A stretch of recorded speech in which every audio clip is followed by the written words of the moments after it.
মিথ্যা দিয়েই শুরু করেন দেশের যেসব সম্ভাব্য আইন প্রণেতারা, তারা সত্যিকার অর্থে দেশের মানুষের জন্য কতটা ভালো কাজ করবেন তা নিশ্চয়ই প্রশ্ন সাপেক্ষ।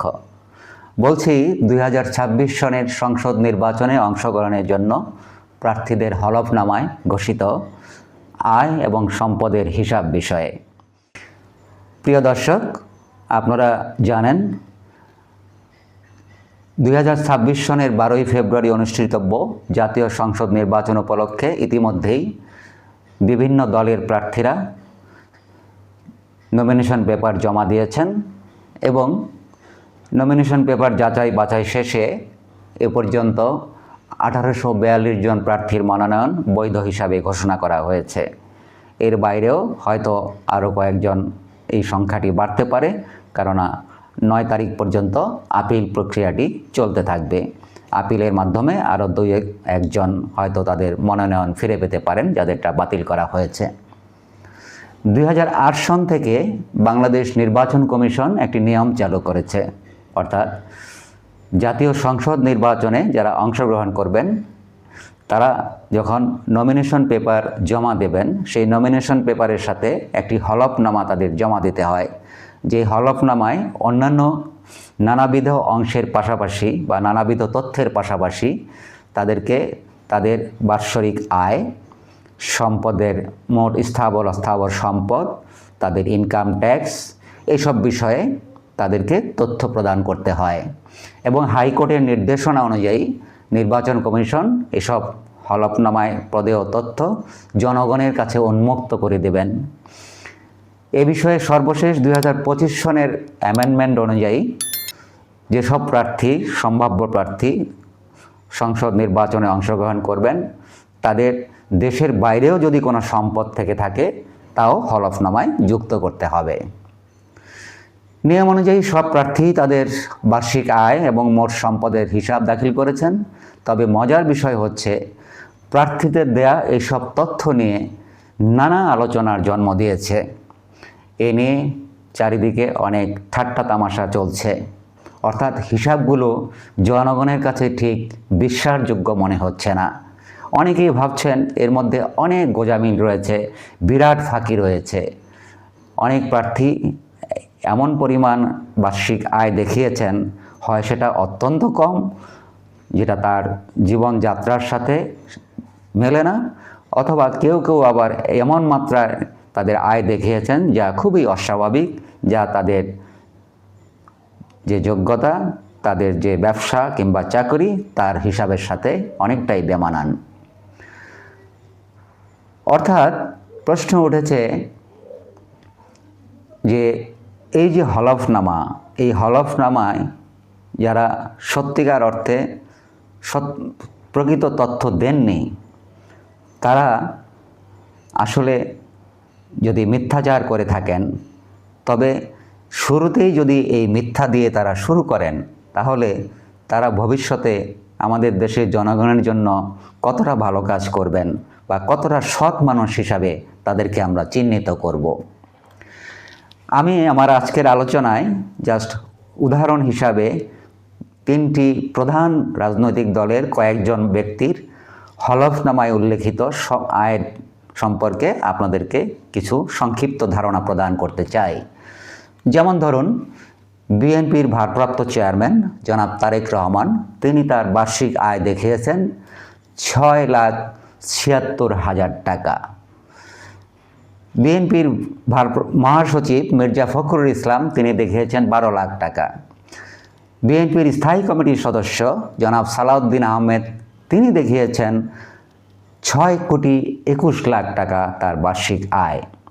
এখন প্রশ্ন উঠেছে যে তারেক রহমান সাহেব 7 লাখ টাকারও নিচে বছরে আয় করেন, তাহলে তিনি কিভাবে এত বছর ধরে লন্ডনে বসবাস করছেন? তার এই যে খরচ, তিনি লন্ডনে থাকার খরচ কিভাবে নির্বাহ করছেন? কিংবা এই যে মির্জা ফখরুল ইসলাম সাহেব 12 লাখ টাকা বছরে আয় করেন, কোথা থেকে আয় করেন? তিনি তো কোনো চাকরি করেন না, তিনি একসময় শিক্ষকতা করতেন, বর্তমানে ফুল টাইম তিনি রাজনীতি করেন, তাহলে 12 লাখ টাকা আয় কোথা থেকে হয় তার? অপরদিকে সালাউদ্দিন আহমেদ সাহেব, যিনি প্রায় 10 বছর ভারতের শিলংয়ে অবস্থান করেছেন। তার দাবি অনুযায়ী বাংলাদেশ থেকে তাকে এক ধরনের কিডন্যাপ করে দেশের বাইরে অর্থাৎ ভারতের মেঘালয়ে পাঠিয়ে দেওয়া হয়েছিল এবং তিনি সেখানে প্রায় 10 বছর বন্দি জীবন যাপন করেছেন। তাহলে এই যে বছরে তার 6,21,00,000 টাকা আয়, তিনি কোথা থেকে আয় করছেন, যা মাসে প্রায় 50 লাখ টাকার বেশি? এগুলি নিয়ে প্রশ্ন উঠছে। অপরদিকে জামায়াতের যে প্রধান ডাক্তার শফিকুর রহমান, তিনি দেখিয়েছেন তার বার্ষিক আয় 3,60,000 টাকা। 3,60,000 টাকা দিয়ে তিনি কিভাবে জীবন নির্বাহ করেন? তিনি তার পেশা হিসাবে দেখিয়েছেন চিকিৎসক। তিনি কোথায় চিকিৎসা করেন, কোথায় তার চেম্বার, সে বিষয়ে মানুষ প্রশ্ন তুলছেন। তাদেরই সেক্রেটারি জেনারেল মিয়া গোলাম পরোয়ার, তিনি দেখিয়েছেন তার বার্ষিক আয় 4,67,000 টাকা এবং নায়েবে আমির এম.এ. তাহের দেখিয়েছেন 10,38,00,000 টাকা। উনি আবার এই 10,38,00,000 টাকা এর উৎস হিসাবে দেখেছেন বিভিন্ন প্রতিষ্ঠান থেকে উনি এটা আয় করেন। কোন প্রতিষ্ঠান, কেন তাকে দেয়া হয় এই টাকা, সেটা আমরা জানি না। এনসিপি নাহিদ ইসলাম দেখিয়েছেন তার বার্ষিক আয় 16 লাখ টাকা। কনসালটেন্সির মাধ্যমে উনি 16 লাখ টাকা আয় করেন। যিনি এখনও বিশ্ববিদ্যালয় জীবন শেষ করেননি, তিনি কিভাবে কনসালটেন্সি করেন, পরামর্শককে কাকে পরামর্শ দেন? এই 16 লাখ টাকা ধরে নিলাম, 16 লাখ টাকাই উনি আয় করেন। কোথা থেকে আয় করেন? তাদের আরেকজন সমন্বয়কারী হাসনাত আবদুল্লাহ, তিনি দেখিয়েছেন 12,50,000 টাকা তিনি বছরে আয় করেন ব্যবসা থেকে। কোথায় তার ব্যবসা, কিসের ব্যবসা? আমরা জানি উনি একজন কোচিং সেন্টারে শিক্ষকতা করেন, সেখানে ছাত্রদেরকে কোচিং করান। তাদেরই আরেকজন গুরুত্বপূর্ণ নেতা আখতার হোসেন, তিনি দেখিয়েছেন কৃষি এবং ব্যবসা বাণিজ্য থেকে তিনি বছরে 5,05,000 টাকা আয় করেন। এখানে মাত্র 9 জন ব্যক্তির বার্ষিক আয়ের কথা তুলে ধরা হলো। তাদের সম্পত্তির কথা আমরা নাই বা বললাম। অধিকাংশ ক্ষেত্রেই দেখা যাচ্ছে যে তাদের নিজের চেয়ে তাদের স্ত্রীর সম্পদ বেশি, স্ত্রীর আয় বেশি। সুতরাং বাংলাদেশে এটি আরেকটি পুরনো সংস্কৃতি যে স্বামী যারা রাজনীতি করেন তাদের কোনো টাকা পয়সা থাকে না, সমস্ত টাকা সম্পদ তাদের স্ত্রীদের থাকে। স্ত্রীদের 10 গুণ, 20 গুণ, 100 গুণ সম্পদ থাকে, সোনা গয়না এবং নগদ টাকা সহ ব্যাংকে। এটি আরেকটি বড় ধরনের ফাঁকি বলে আমরা মনে করি। সুতরাং এই কয়েকজনের যে প্রদেয় হিসাব, সেটা নানাভাবে ব্যাখ্যা করা যায়। হয় তারা গোপন করছেন, সত্য কথা বলছেন না, অথবা তারা এখানে তাদের নিজেদের নামে টাকা না রেখে স্ত্রীদের নামে ব্যাংকে টাকা রেখে তারা জনগণের সাথে এক ধরনের প্রতারণা করছেন। কেউ কেউ নিজেকে গরিব দেখানোর চেষ্টা করছেন, সেই যেন মানুষ তাদেরকে সৎ রাজনীতিবিদ হিসাবে মনে করেন। আবার কারো কারো আয়ের যে উৎস, সেই উৎস সম্পর্কে আমরা হিসাব মেলাতে পারছি না। এর বাইরে আরও অনেক প্রার্থীর প্রদেয় আয়ের হিসাব যদি আমরা পর্যালোচনা করি, তাহলে পরিষ্কারভাবে বোঝা যায় যে তারা তাদের আয়, ব্যয় ও সম্পদের মিথ্যা তথ্য দিয়েছেন। এখানেই আমাদের আজকের আলোচনার সারবস্তু লুকিয়ে আছে। যারা সংসদ সদস্য হয়ে দেশের আইন প্রণেতা হিসাবে জনগণের স্বার্থ দেখবেন, আইনের শাসন কায়েমের জন্য যারা কথা বলবেন, তারা যদি সংসদ সদস্য হওয়ার প্রথম ধাপেই অর্থাৎ নমিনেশন পেপার সাবমিশনের পর্যায়েই মিথ্যাচার করেন, তাহলে তাদের কাছ থেকে আমরা কি আশা করতে পারি? তারা জনগণকে কি সেবা দেবেন বা জনগণের সাথে কতটা তারা সৎ আচরণ করবেন, সেটি হচ্ছে একটি বড় প্রশ্ন। এই সমস্যাটি আমাদের যুগের পর যুগ বাংলাদেশে হয়ে আসছে এবং কখনোই এর কোনো সমাধান আমরা দেখিনি। যদিও নিয়ম রয়েছে যে নির্বাচন কমিশন দুদকের সহায়তায় এসব তথ্য যাচাই বাছাই করে ব্যবস্থা নিতে পারবে।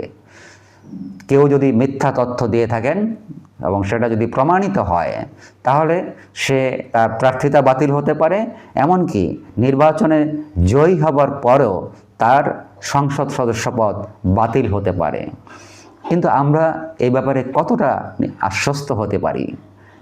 এ ধরনের উদাহরণ কি বাংলাদেশে আছে যে দুদক কিংবা অন্য কোনো প্রতিষ্ঠান এসব তথ্য যাচাই বাছাই করে প্রকৃত অর্থে শাস্তি প্রদান করেছেন কিংবা কারো সংসদ সদস্য পদ বাতিল করা হয়েছে?